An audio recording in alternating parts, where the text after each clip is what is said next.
उस्मान हमें हिदायत देकर चला गया। उसने मुहासरा तोड़ने के इंतजामात करने थे।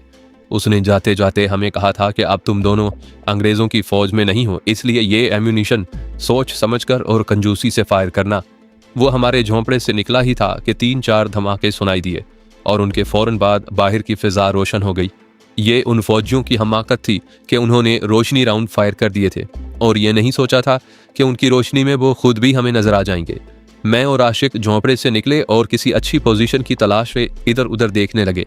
एक झोंपड़ा नजर आया जिसके पिछली तरफ 2 खिड़कियां थी। हम उसके अंदर चले गए, ये खाली था। पहले फायर किए हुए रोशनी राउंड नीचे आ चुके थे कि फौजी बेवकूफ़ों ने 4-5 और रोशनी राउंड फायर कर दिए और मुझे उस झोंपड़े से 25-30 गज दूर 4-5 हिंदुस्तानी फौजी नजर आए। मालूम नहीं हो सका कि वो कौन सी रेजिमेंट के थे। मैंने स्टेन गन सीधी की और ट्रिगर दबा दिया और वो सब ढेर हो गए। उधर आशिक ने भी 3-4 को गिरा लिया और हम दोनों उस झोंपड़े से निकल गए। इतनी अकल तो मुझ में थी कि पोजीशन बदल बदल कर फायर करना है। अब तो ये आलम था कि दोनों तरफ की फायरिंग से रात लरज रही थी और कोई आवाज़ सुनाई ही नहीं देती थी। उस्मान ने एक निहायत अच्छा इंतज़ाम कर लिया। उसने एक खाली झोंपड़े को जो लकड़ी का बना हुआ था आग लगा दी। थोड़ी देर के बाद एक और खाली झोंपड़े से शोले उठने लगे। अब हमारे लिए रोशनी काफ़ी हो गई थी। फौजियों ने गांव में ग्रेनेड फेंके।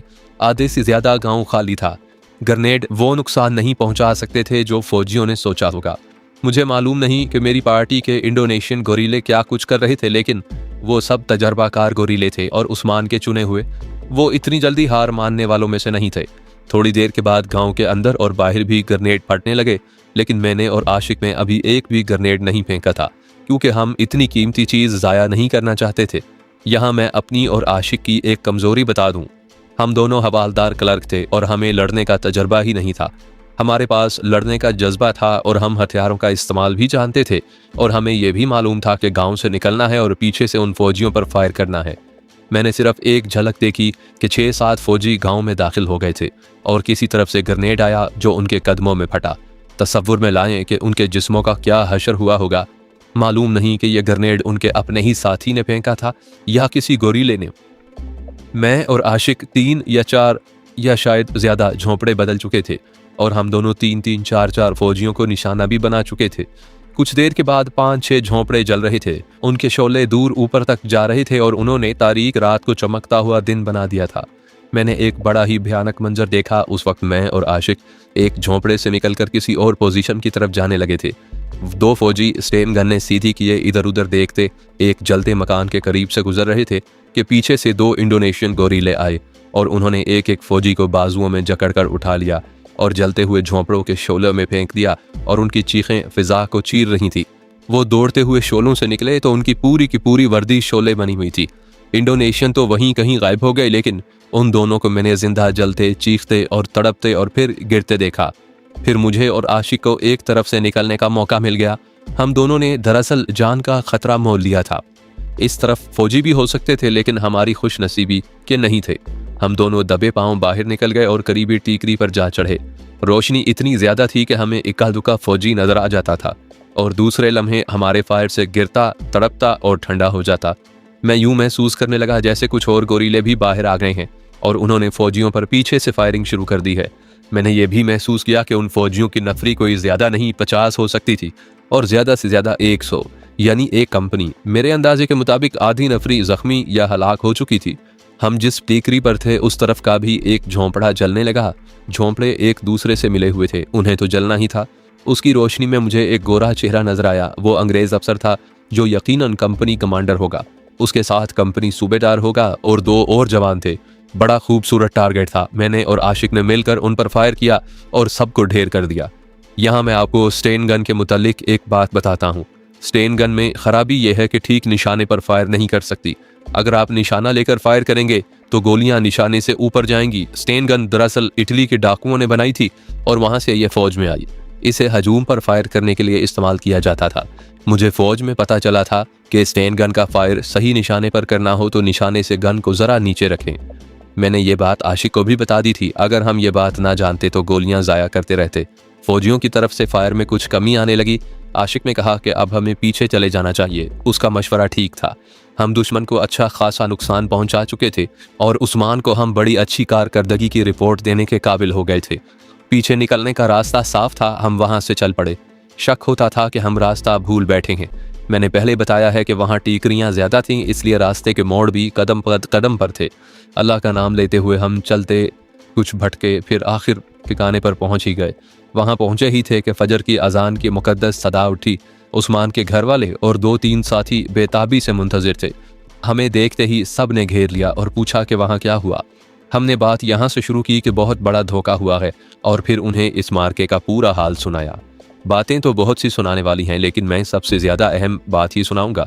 सुबह तलू होने तक उस्मान भी खैर खैरियत से आ गया, और इससे कुछ पहले और कुछ बाद 11 साथी वापिस आए, बाकी शहीद हो गए थे। उस्मान के साथ वो हिंदुस्तानी औरत थी जिसका नाम रुकैया था। मालूम हुआ कि उसने भागने की कोशिश की थी, लेकिन उसके हाथ पांव बांध दिए गए थे, और जब मार्का ख़त्म हुआ तो उसे उठा कर ले आए।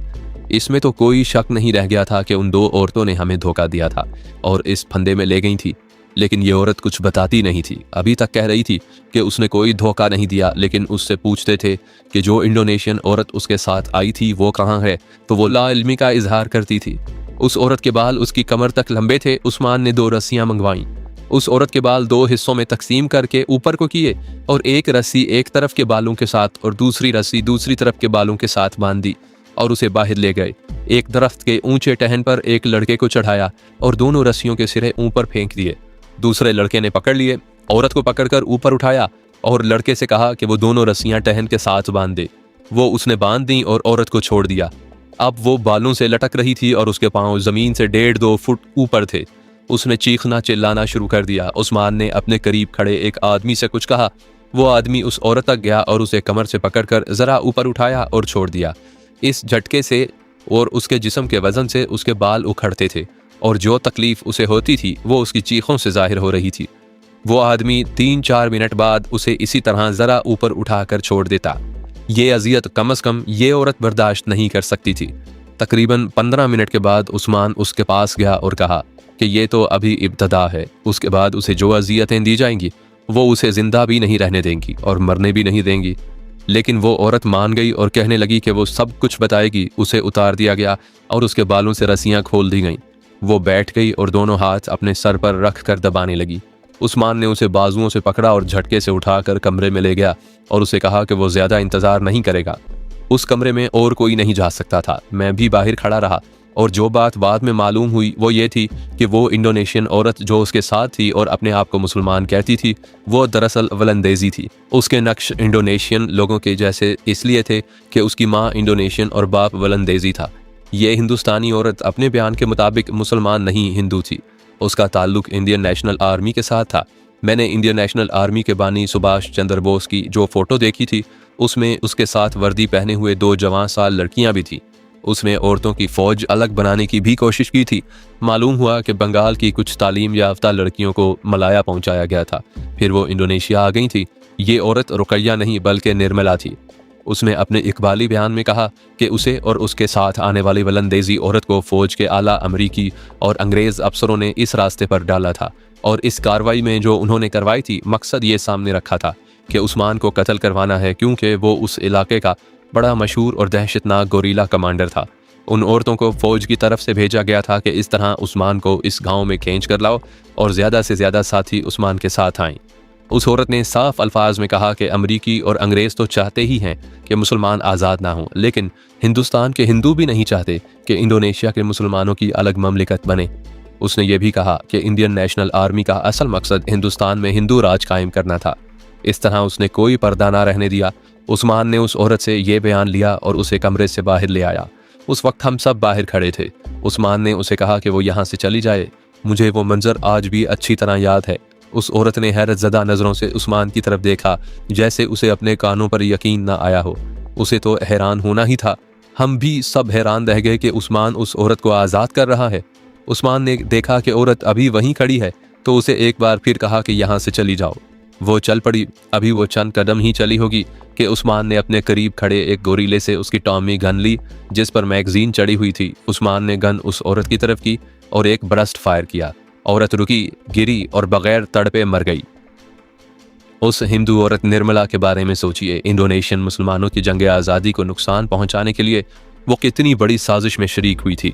ये साजिश इंडोनेशियन मुजाहिदीन आज़ादी के लिए भी ख़तरनाक और उसकी अपनी ज़ात के लिए भी ख़तरनाक थी।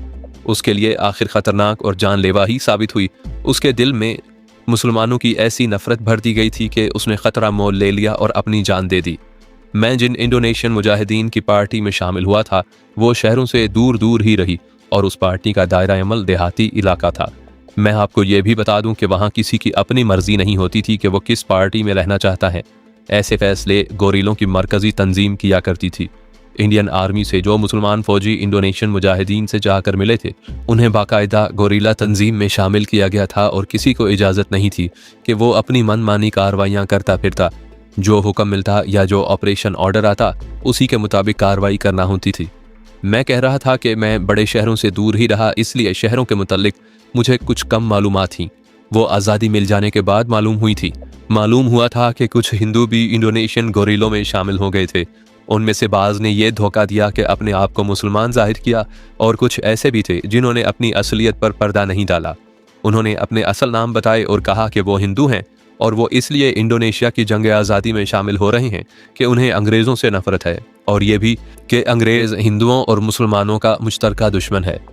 उन हिंदुओं में ज़्यादा तादाद उन हिंदुओं की थी जो मेरी तरह आर्मी से भागकर इंडियन नेशनल आर्मी में शामिल हो गए थे, लेकिन अब वो इस डर से वापस हिंदुस्तान नहीं जाते थे कि पकड़े जाएंगे और सज़ा पाएंगे। ये तो एक वजह थी कि वो इंडोनेशिया में रुक गए थे। उनमें से चंद एक इंडोनेशिया की जंग आज़ादी में शामिल हुए थे। ये एक बाकायदा प्लान की हुई साजिश थी जिसके तहत उन हिंदुओं को मुजाहिदीन आज़ादी के दरमियान में छोड़ दिया गया। कुछ हिंदू इंडोनेशिया के ही रहने वाले थे। वो हिंदुस्तान के ताजरों और दुकानदारों की औलाद थे। उनका दायरा अमल शहरों में था। उनकी कई बातें और साजिशें मुझे सुनाई गई थी। जो मैं यहाँ सुनाने बैठ गया तो बात लंबी हो जाएगी। उनका लुब्बे लुबाब ये था कि ज़ाहरी तौर पर वो इंडोनेशियन गोरिल्ला मुजाहिदीन के साथ रहते और हर कार्रवाई में सरगर्म रहते थे, लेकिन दरे पर्दा वो मुसलमानों को धोखे देते थे और उनमें बददिली और आपस में नफाक पैदा करते थे।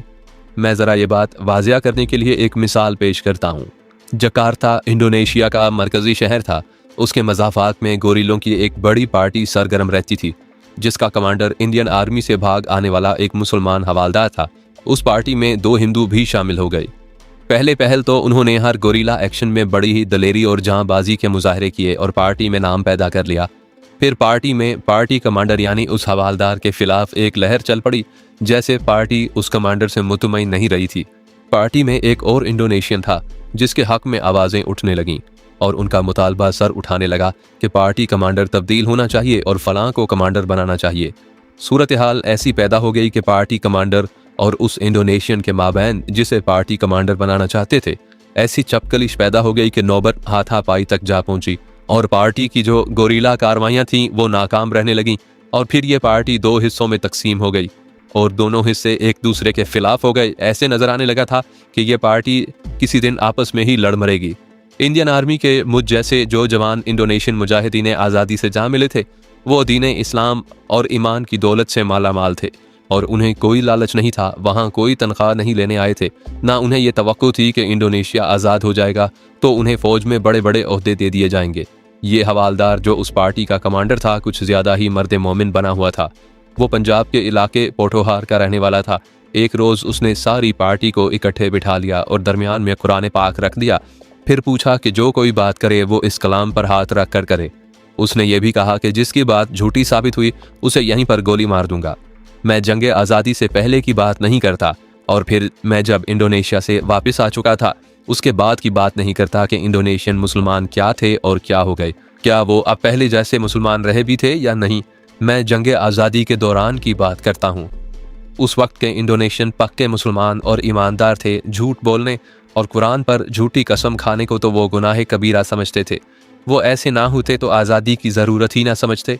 वो कहते कि कोई आ जाए हम पर हुक्म चलाए लेकिन हमारी ज़रूरियात पूरी करता रहे और उन्हें नेको बद से ना रोके। हवालदार ने जब कुरान सामने रख कर तहकीकात शुरू की और कहा कि खुलकर बात करें और एक दूसरे से मत डरें और दिल में सिर्फ अल्लाह का खौफ रखें, उसका फ़ायदा ये हुआ कि हर एक ने बताया कि उसे फ़लाँ बात फ़लाँ ने बताई थी और उसने क्या कहा था।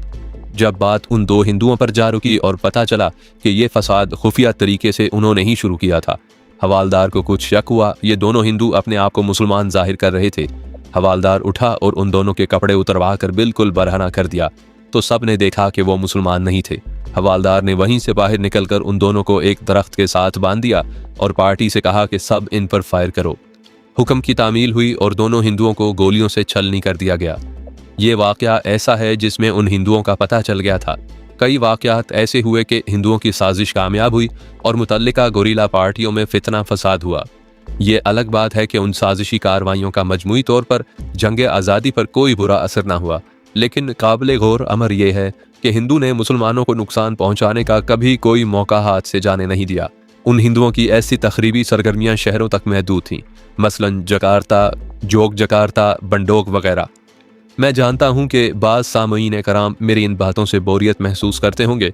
मैं आपकी इस फरमाइश का एहतराम करता हूं कि दिलचस्प, सनसनीखेज और जज्बाती वाक़यात सुनाऊं, लेकिन मैं मुनासिब नहीं समझता कि इस हकीकी दास्तान को नावल बना दूं। ये बात मैं पहले भी बता चुका हूं और सामईन कराम से तवक्को रखता हूं कि वो खफा नहीं होंगे कि मैं एक ही बात बार बार कहे जा रहा हूं। ज़रूरत यह है कि मेरे इन तजर्बात और मुशाहिदात से आप सबको कुछ हासिल हो। हासिल उसी सूरत में होगा कि आप मेरी रुदात को ज़ाती सतह पर नहीं बल्कि कौमी सतह पर आकर सुने। बात इतनी सी है जो मैं कहना चाहता हूँ कि हिंदू मुसलमान का ना कभी दोस्त रहा है और ना कभी होगा। मैंने इंडोनेशिया की जंग आज़ादी लड़ी है। अपनी जंग आज़ादी यानी तहरीक पाकिस्तान में मैं शरीक नहीं हो सका था। इंडोनेशिया से वापस आकर मुझे तहरीक पाकिस्तान की जो बातें मालूम हुई थी उनमें ख़ास बात यह थी कि हिंदुओं ने तहरीक पाकिस्तान की जड़ें काटने के लिए क्या कुछ किया था। कौमी यानी सियासी सतह पर तो हिंदुओं ने जो किया सो किया, वो उस वक्त के अखबारों में और बाद में लिखे जाने वाली किताबों में महफूज है। लेकिन हिंदुओं ने ज़ाती सतह पर मुसलमानों को, या यूं कहिए कि सरकर्दा मुसलमानों को, अपनी गिरफ्त में लेने के लिए अपनी दौलत और अपनी खूबसूरत बेटियां भी इस्तेमाल की थीं। चंद महीने पहले आपने अखबारों में पढ़ा होगा कि भारत से ऐसी आवाज़ें उठ रही हैं कि उन्होंने यानी भारत ने पाकिस्तान पर जो सकाफती कल्चरल हमला किया है वो 100% कामयाब है। हिंदू लीडर तो यहाँ तक कह रहे हैं कि उन्होंने अपना कल्चर आहिस्ता आहिस्ता इस्लामी कल्चर पर गालिब कर दिया है और अब पाकिस्तान पर फौजी हमले की ज़रूरत ही बाकी नहीं रही। हिंदू लीडरों के इन बयानात को फिल्मी बढ़के ना समझें, कौमी सतह पर आकर उन पर गौर करें।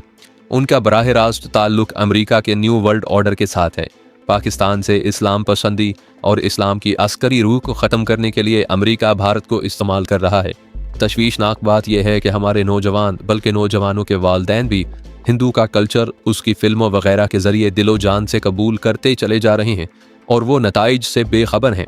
मैं आपको इस किस्त में एक ज़बरदस्त गोरीला एक्शन सुनाऊंगा जो आपको चौंका देगा, लेकिन मैं आपको इस्लाम और पाकिस्तान का वास्ता देकर कहता हूँ कि मेरी ये बातें सभी सुन लें और इन पर गौर भी करें और अमल भी।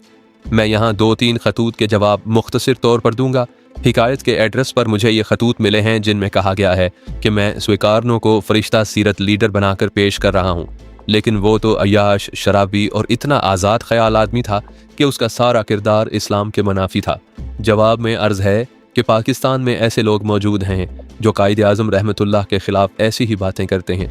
वो कहते हैं कि कायद आज़म की दाढ़ी नहीं थी, नमाज नहीं पढ़ते थे, इंग्लैंड गए तो वहाँ शराब पीते थे और उनकी रिश्तेदारियाँ पारसियों के साथ थीं, वगैरह वगैरह। एक आलम दीन ने तो कायद आज़म को काफिर आज़म भी कहा है। मौलवी साहिबान के अलावा ये इल्ज़ाम लगाने वाले उन सियासी पार्टियों के लोग भी हैं जो तहरीक पाकिस्तान के ख़िलाफ़ थे। एक इल्ज़ाम ये भी है कि कायद आज़म इस्लामी निज़ाम के सख्त ख़िलाफ़ थे और वो सेकुलर निज़ाम चाहते थे, और ये भी कि वो थे ही अंग्रेज़ों के एजेंट। यही सलूक अहमद स्वीकारनों के साथ हुआ और हो रहा है। मैं स्वीकारनों को एक फ़रिश्ता बनाकर पेश नहीं कर रहा, लेकिन ये मत भूलें कि तारीख़ ता क़यामत गवाही देती रहेगी कि स्वीकारनों जंग आज़ादी के लीडर और हीरो थे। उन्होंने 2 बड़ी ताकतों अमेरिका और बरतानिया की बेपनाह जंगी ताकत के ख़िलाफ़ मुनज़्ज़म तरीके से जंग आज़ादी लड़वाई। अपने उन अवाम को जो बड़ी लंबी मुद्दत से बुलंदेजियों के ग़ुलाम चले आ रहे थे एक गयूर और पुरवकार कौम बनाया और दुनिया के नक्शे पर एक नया और आज़ाद मुल्क पैदा किया जिसका नाम इंडोनेशिया रखा। आज तमाम मुल्क डरते हैं कि अक़वाम मुत्तहिदा उनमें से किसी पर पाबंदियाँ आयद ना कर दे। स्वीकारनों वो वाहिद हुक्मरान हैं जिन्होंने अक़वाम मुत्तहिदा के इजलास में खड़े होकर उन बड़ी ताकतों के मुंह पर थूका और अक़वाम मुत्तहिदा से अलहदगी इख्तियार कर ली। उसके नताइज इंडोनेशिया के लिए बड़े ही ख़तरनाक हो सकते थे, लेकिन अहमद स्वीकारनों ने अपनी कौम और अपने मुल्क के वक़ार को सामने रखा और नताइज की परवाह नहीं की। उन्होंने रूस के साथ मुआहदा करके अपने मुल्क को एक जंगी ताकत बना दिया।